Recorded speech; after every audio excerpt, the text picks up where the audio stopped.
ये क्वेश्चन है जो कि रेलवे एनटीपीसी अंडर ग्रेजुएट का क्वेश्चन है, सीबीटी 1 में आया हुआ है 2025 में। कह रहा है कि train A leave the station M at 7:50 AM and reach the station N at 2:50 PM. On the same day, train B leaves station N at 9:50 AM and reach the station M at 2:50 PM on the same day. तो हमें ये बताना है कि train ए और B का meet कब हुआ था। तो ऐसे क्वेश्चन को हम करते कैसे हैं ये देखते हैं। सबसे पहले हम ये निकाल लेंगे कि ट्रेन ए को कितना टाइम लगा एन तक पहुंचने में। तो टोटल इसको जो टाइम लगा है वो है 7 घंटा, ठीक। और ट्रेन बी को जो लगा वो लगा 5 घंटा। तो स्पीड जो हो जाएगी वो टाइम की इन्वर्सली प्रोपोर्शनल होती है, क्योंकि speed equal to distance upon time होता है। तो स्पीड हो जाएगी ट्रेन ए की 5 और ट्रेन बी की हो जाएगी 7, ठीक। अब यहाँ पे दूसरा काम हमारा होगा डिस्टेंस निकालना, क्योंकि इस टाइम निकाल लिया, स्पीड निकाल ली, अब हमें डिस्टेंस निकालना है। तो डिस्टेंस निकालने के लिए क्या करेंगे, स्पीड इंटू टाइम कर देंगे। स्पीड मान लो इसकी ले लेते हैं हम 5 और टाइम लग गया 7, तो ये आ जाएगा 35 यूनिट, ठीक। तो टोटल डिस्टेंस जो हो गई इनके बीच की वो हो गई 35 यूनिट, ठीक।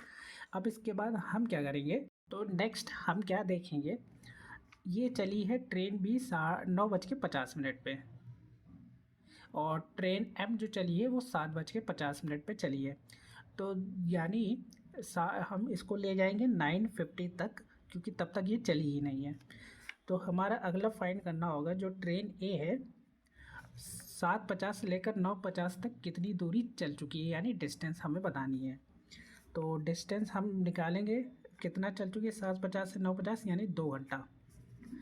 तो हमारे पास जो डिस्टेंस हमें निकालनी है यहाँ पे 2 घंटा चल चुकी है और स्पीड कितनी है 5, क्योंकि हम ट्रेन ए का भी निकाल रहे हैं।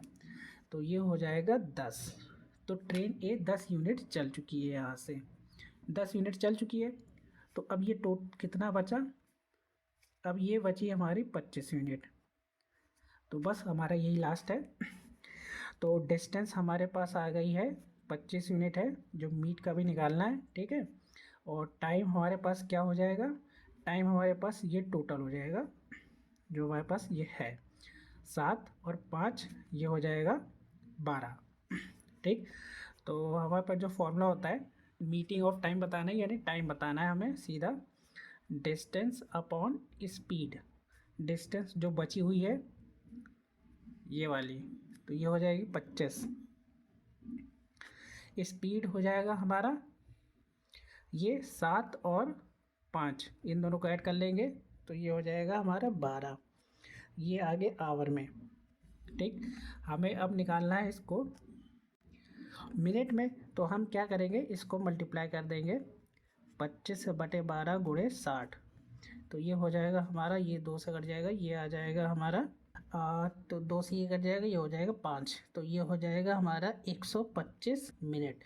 तो 125 मिनट को अलग करोगे तो कितना हो जाएगा, 2 आवर 5 मिनट, ठीक। तो यानी 9:50 से 2 घंटा 5 मिनट बाद मिलेगी। तो 9:50 से 2 घंटा जोड़ दो तो ये हो जाएगा 11 प्लस 11:50 में 5 मिनट जोड़ दो तो ये हो जाएगा 55। तो यही हमारा राइट आंसर हो गया, 11:55 पे ये दोनों मिलेंगे।